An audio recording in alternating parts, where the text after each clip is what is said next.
Let's bring in Anas El-Gamati, who's the founder and director of the Sadiq Institute, Libya's first think tank. Thanks for your time with us on the News Hour once again. So how significant is the talk of a ceasefire in Egypt, whilst the GNA hasn't agreed to anything? And in fact, a member of the GNA has told Al Jazeera that they reject this.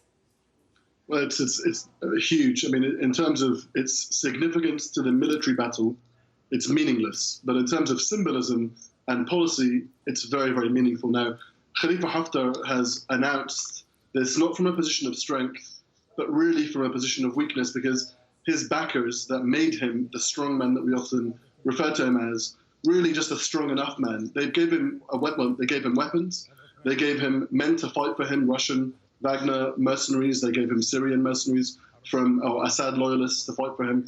They gave him aircraft, UAE drones, Russian aircraft. They basically gave him the ability to wage a war without having to fire a single bullet from a Libyan.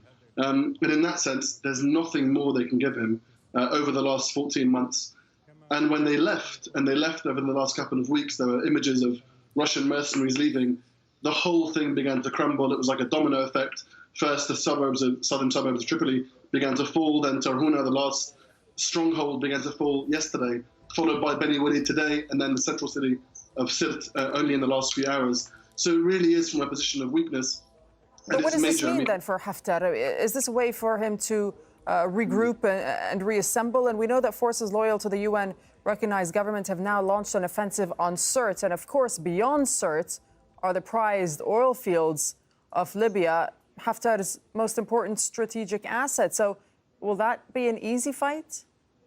Well, I mean, it really depends right now. I think the GNA's military logic is Haftar is there for the taking. And I think they would be mistaken to think that there is any time now for them to negotiate, because Haftar is in a position of weakness and they're in a position of strength. The real question is, have Russia and have the UAE completely abandoned their project in Libya, or have they just moved on and perhaps moved on to another contender?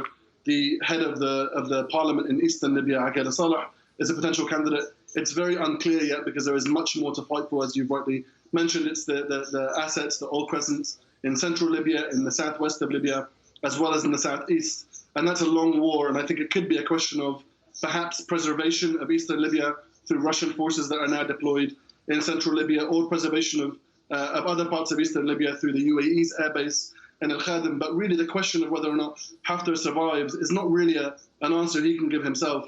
It's an answer whether or not his backers want to help him survive. And so far they've let him capitulate.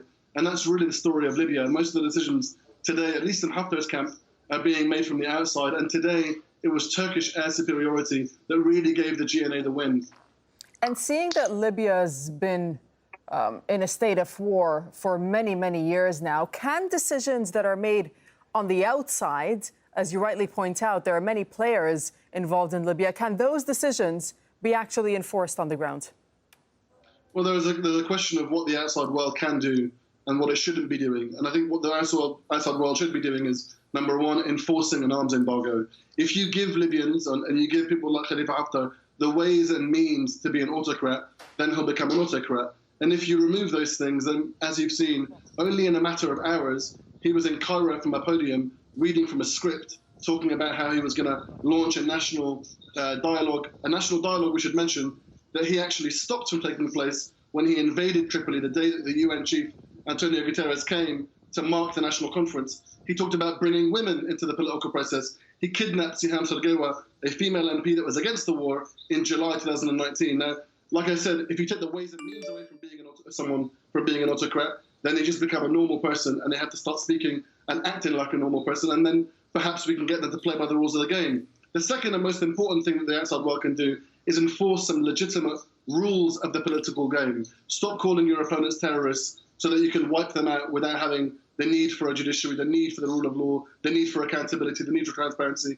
You can do those kind of things. And the real vital element here is it doesn't matter whether or not people like Khalifa Haftar or even the chief of the GNA today, the Prime Minister Fayez Sarraj, decide that they want to have peace. Many Libyans are going to have to heal these rifts and these wounds for many years to come. And they need a national reconciliation process, but they equally need a judicial process and some accountability to be able to move on with their lives. So even if the outside world is ready for peace, it may be a question that Libyans aren't. And that's going to be a very vital test about any of the national reconciliation pieces or any of the dialogue pieces that they move forward with whether it's in Berlin or Cairo or Palermo or anywhere else, it's going to really kind of come down to what kind of program they have, not how many signatures they have on a piece of paper outside.